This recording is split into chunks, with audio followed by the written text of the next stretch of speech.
Tila naging emosyonal si Pangulong Ferdinand Marcos Jr. nang humarap sa Filipino community sa Honolulu, Hawaii.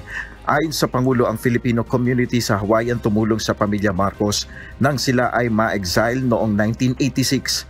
Nasa pagtitipon rin ng mga dating miyembro ng nooy tinatawag na Presidential Security Command o PSC na nagbantay sa First Family sa panahon ni dating Pangulong Ferdinand Marcos Sr. Sinamantala ni PBBM ang pagkakataon na magpasalamat sa mga taong tumulong sa kanila.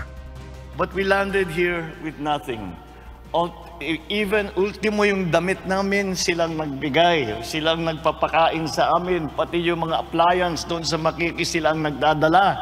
At pagka kami nalulungkot, sila ang nagpapasaya sa amin. Kung hindi sa inyo, palagay ko, wala na yung pamilyang Marcos. Kaya hindi ko makakalimutan.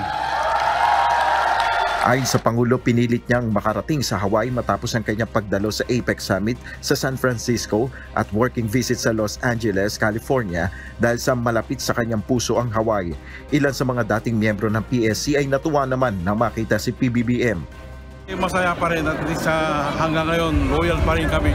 Hanggang ngayon, yan ang sinumpa namin na tungkulin hanggat buhay kami para sa kanila. Masaya na kami.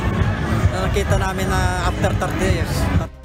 Umaga ng Linggo sa Hawaii, binisita ng Pangulo ang US Indo-Pacific Command. Sinalubong si PBBM ng matataas na opisyal nito sa pangungunan ni Commander Admiral John Aquilino. Ang command ang namamahala sa lahat ng mga aktibidad ng militar ng US sa rehiyon ng Indo-Pacific, kabilang ang 36 na bansa.